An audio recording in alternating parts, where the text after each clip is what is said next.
Hello and welcome back to The Fall of the Roman Empire. It's Nick Holmes and this is episode 103 called The Best Form of Defence. In the last episode, we left the Emperor Heraclius rushing back to Constantinople in late 622 when he heard of the unexpected Avar invasion of the Balkans. A huge Avar army, over 30,000 strong, had crossed the Danube and advanced south to lay siege to the city of Thessalonica. What was particularly frightening about this attack was that the Avars were good at siege warfare. They'd gained an impressive knowledge of how to build siege engines from their previous existence nearly a century ago fighting the Chinese. If the city fell to the Avars, they would be free to roam, largely unimpeded, throughout the Balkans and south to Greece. Heraclius had a major crisis on his hands. So why did the Avar attack catch him unawares? We need to go back to the 590s, when the Emperor Maurice had broken Avar power in a series of powerful campaigns. For 2 decades afterwards, the Avars were subdued and didn't challenge Roman rule. And when he overthrew Maurice, the usurper Phocas agreed a peace with them in 603, which lasted with only some minor disagreements and conflict until 622.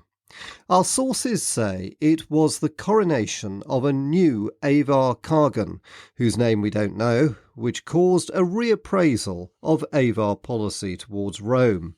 His decision to renew hostilities was almost certainly influenced by the recent Roman collapse in Asia Minor and the fall of Jerusalem in 614. But what seems to have whetted his appetite in particular was a Slav attack on Thessalonica in 620. They told him the city was fabulously wealthy, and although they didn't have the means to scale its tall walls, the Avars would be able to. It's worth mentioning the Slavs have been raiding Roman territory for the past 20 years in a fairly chaotic and uncoordinated fashion, and probably at the instigation of the Avars, who tried to impose a loose authority over them. Our main source on the siege of Thessalonica is a hagiography of Saint Demetrius, the Miracula Sancti Demetrii, the miracles of Saint Demetrius, filled with descriptions of Saint Demetrius's miracle working. For example, during the siege it says he miraculously ensured that Avar stones and arrows flung at the city were destroyed in mid-air by Roman projectiles.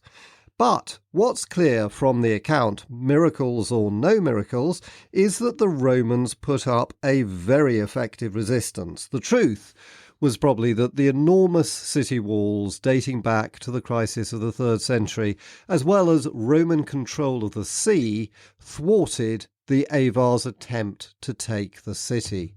The latter point meant that a fleet of ships, possibly the fleet evacuated from Alexandria 3 years earlier, supplied the city with grain and reinforcements from Asia. After 33 days of fruitless attacks on the city walls, the Khagan called the siege off and offered to meet Heraclius to discuss a treaty. This was, of course, what Heraclius was hoping for. He wanted to make some sort of peace deal that would allow him to return as soon as possible to the Eastern Front. So he arranged for a meeting at Heraclea, a city just outside the Long Walls and some 50 miles from Constantinople.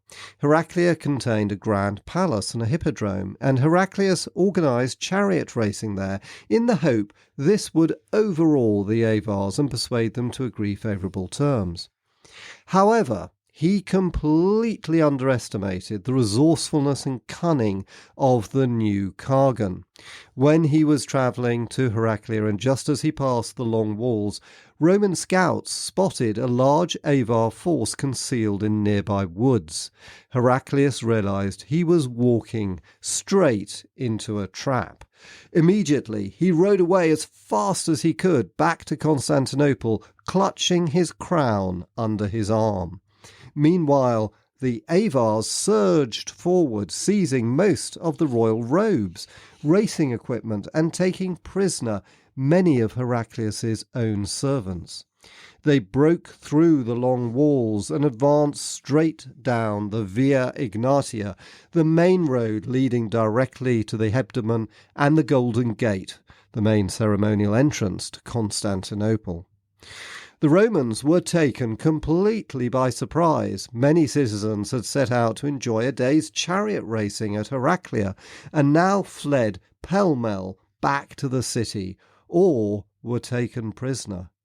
The Avars' prime targets were the many churches outside Constantinople's walls, which were pillaged and stripped of their gold and silver ornaments. Roman soldiers were dispatched to save as many of the precious items as possible, and one incident was recorded where the soldiers used pickaxes in a major church at Blackenai to hack out the precious metals from altars and reliquaries, causing a chronicler to observe that they did more harm than the Avars. The Avar attack shocked the inhabitants of Constantinople, but fortunately for them, the Avars spent no more than a day or two pillaging the city's outskirts before they turned and headed back home. It was a smash and grab, not a serious invasion. Relieved, Heraclius sent emissaries asking for another meeting. We don't know the details of the negotiations or indeed where they took place, but a humiliating peace treaty was agreed with annual payments of 200,000 solidi, or some £2,800 of gold, a little more than what had been paid to Attila the Hun at the height of his power. The evidence for this outflow of Roman gold is still being discovered today, with coins dating to Heraclius's reign found in a wide arc of countries north of the Avar Khaganate, in Russia, Germany, and even in Anglo-Saxon England. The whole incident was deeply embarrassing for Heraclius. It showed just how weak Roman rule was both in the east and the west.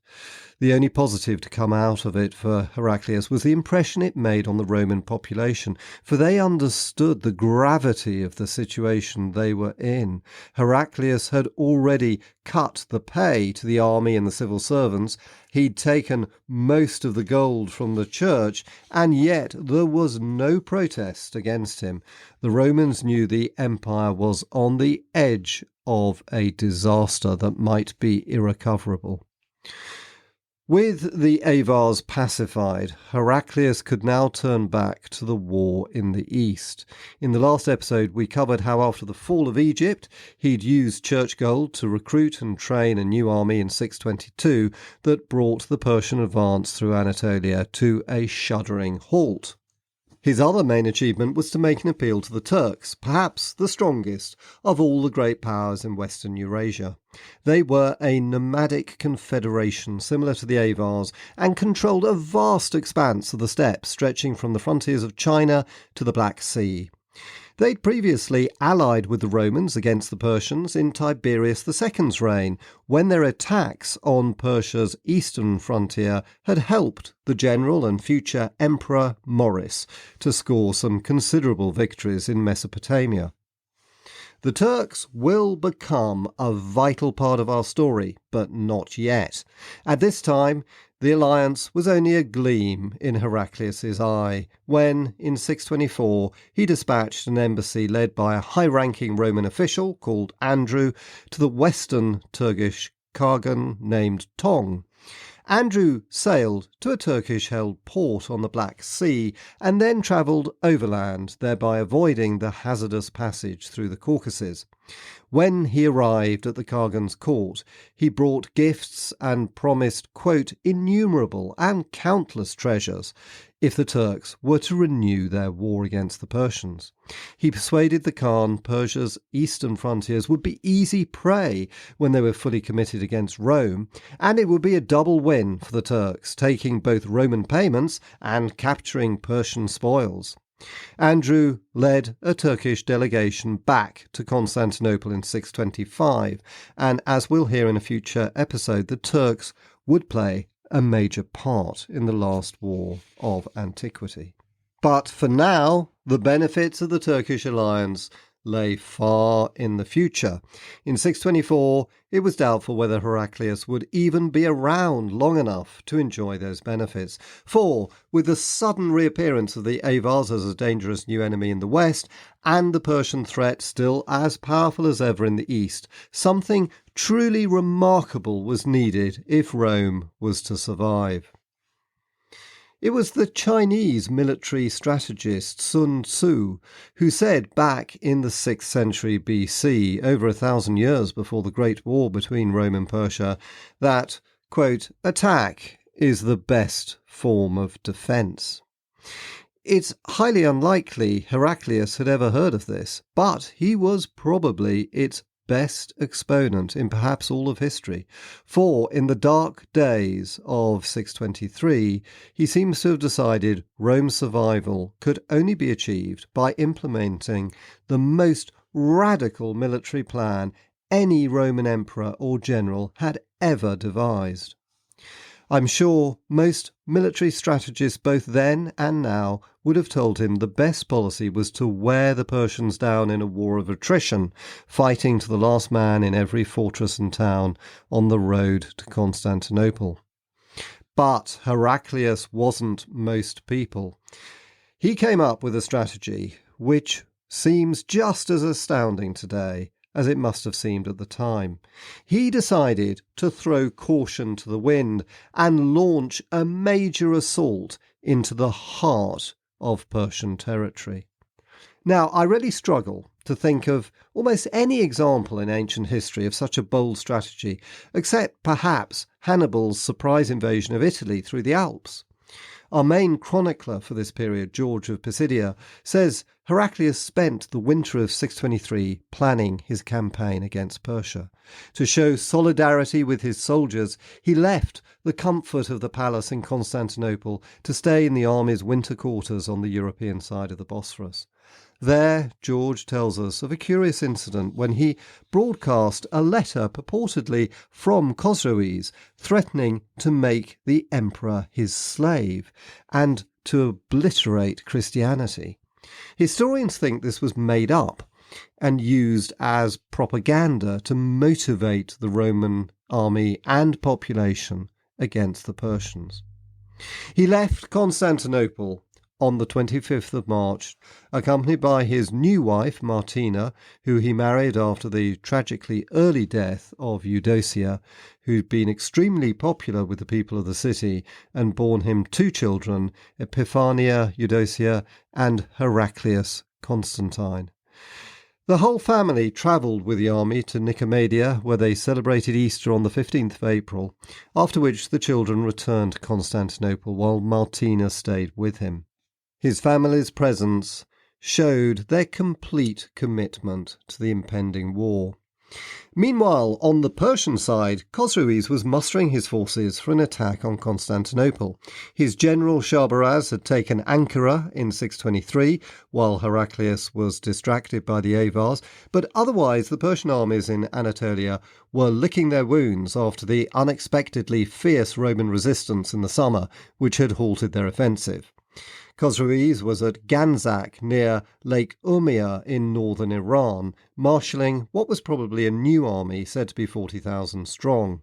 Soon he would be ready to launch a major offensive that he hoped would win the war. But Heraclius had other plans. In April or May 624, our sources are as usual vague on the precise timing, he launched his blitzkrieg into Persian territory. He set off from Caesarea, where he collected his army, and after sending his wife Martina home, quote, like a fast-running breeze, according to George of Pisidia, heading straight into Armenia and bypassing Shahrbaraz's army. Like the panzer divisions employed by the Germans in their invasion of France in 1940, it was the speed of movement which was most striking. Heraclius swept past Shahrbaraz and other Persian detachments and began sacking Persian-controlled towns in Armenia. These were caught completely by surprise and rapidly fell to the Romans one by one. Devin, the capital of Persian Armenia, fell without a fight, and he continued past Lake Urmia into northern Iran and the town of Ganzak, where Khosroes was mustering his new army in a somewhat leisurely fashion, no doubt assuming the Romans were hundreds of miles to the west. The sudden appearance of Roman troops in the vicinity provoked panic in the Persian army. A Roman advance guard, apparently mainly consisting of Arab troops, routed the hastily collected Persian force sent to meet it, killing the senior general in command. Khosroes himself panicked and fled, his army scattered. Heraclius occupied Ganzak and pillaged the surrounding countryside, killing and capturing Persian soldiers. His next target was the great Zoroastrian fire temple at Thebamais, some 60 miles southeast of Ganzak. In another lightning move, he reached the sanctuary, which was said to contain immense wealth, including large amounts of Roman tribute paid in the past. He expected to lay siege to it since it was protected by considerable walls, but again the Persian defence collapsed. Astonished by the boldness of the Roman offensive, the Persian garrison surrendered. He spared their lives, but used the sacred flame of Adur-Gushnasp, one of the 3 most sacred Zoroastrian fires in Persia, to burn the entire temple complex to the ground. It's not clear whether Heraclius had planned this, but he wasn't slow to proclaim it as revenge for the sack of Jerusalem. Heraclius didn't hang around for long. He advanced into Media, the heartland of the Persian aristocracy, and sacked the regional capital, Hamadan. This was hundreds of miles east of the Persian capital, Ctesiphon, which lay to the southwest. It was the furthest distance any Roman army had ever advanced into Persia. The last Western monarch to reach this far east was Alexander the Great. After devastating much of Media, he retreated north to Albania in modern Azerbaijan, not to be confused with the European Albania on the Adriatic coast. It was now late 624, and Heraclius wanted to winter in the Caucasus Mountains, where he was also hoping to muster support from the mainly Christian populations there. But he wasn't as successful as he hoped. Some locals did join the Roman army, in particular the Laz, Abascians and Iberians, but the Armenians were more cautious, probably fearing Persian retribution once the Romans had left.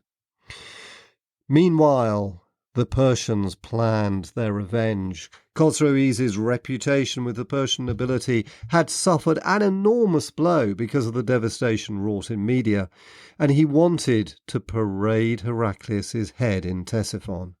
3 Persian armies gathered, hoping to trap Heraclius in Albania.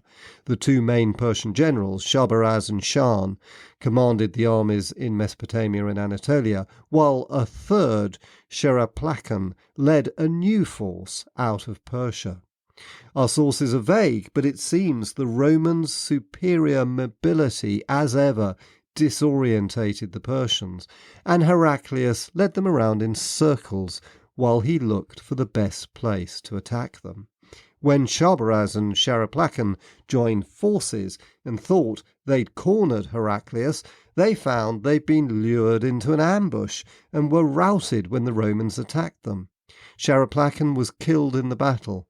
The 3rd Persian general, Shan, arrived too late and was also badly defeated. Our sources say all 3 Persian armies suffered heavy casualties. It was a glorious victory for Heraclius and testimony to the superiority of his army over the Persians. But despite these heavy defeats, the Persians were far from being annihilated. The remnants of the 3 armies merged into a single army, commanded by Shabaraz and Shan, and advanced yet again against Heraclius. The Persian objective was still to trap and destroy his army. But our principal source, the chronicler Theophanes, says when the Persians met the Romans, they were too afraid to fight, despite a numerical advantage. Heraclius pressed on with his return to Anatolia.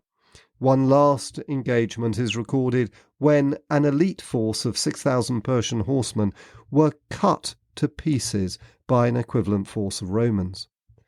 In the winter of 625, Heraclius was safely back in western Anatolia. His first great campaign against the Persians had been an enormous success.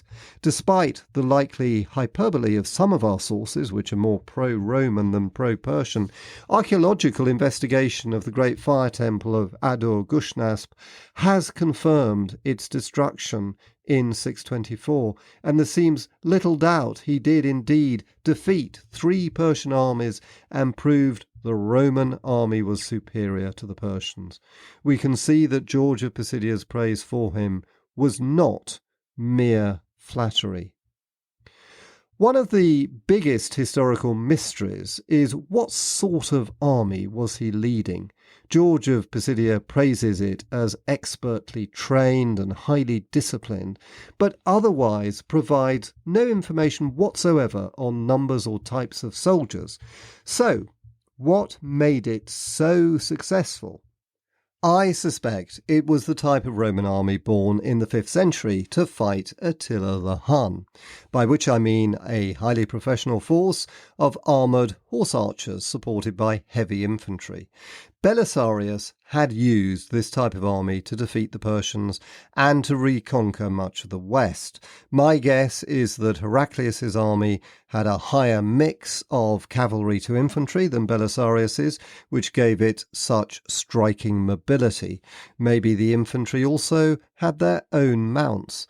Whatever the truth, it was clearly an exceptionally professional force of soldiers that could move rapidly and outpace its Persian equivalents.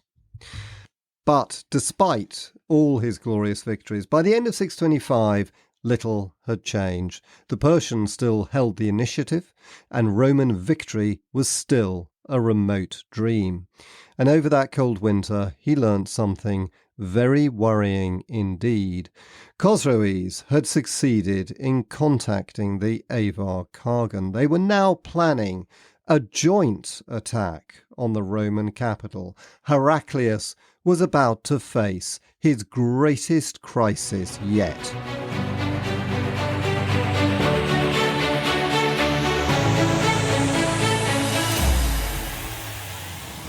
And that ends this episode. Thanks so much for listening, and I hope you enjoyed it. The next episode will be in 3 weeks' time, next year, on the 11th of January 2025. I hope you enjoy your break if you're taking one over Christmas and the New Year. And of course, if you're looking for something to read, I strongly recommend my new book on Justinian's turbulent reign called Justinian's Empire. Link in the show notes. Oh yes, and before I go, let me mention another book just out this time for German listeners, which is the German translation of my first book in the series, The Roman Revolution, or in German, Die Römische Revolution, available in Amazon DE. Please do check it out if you speak German. Enjoy the holidays and see you next year.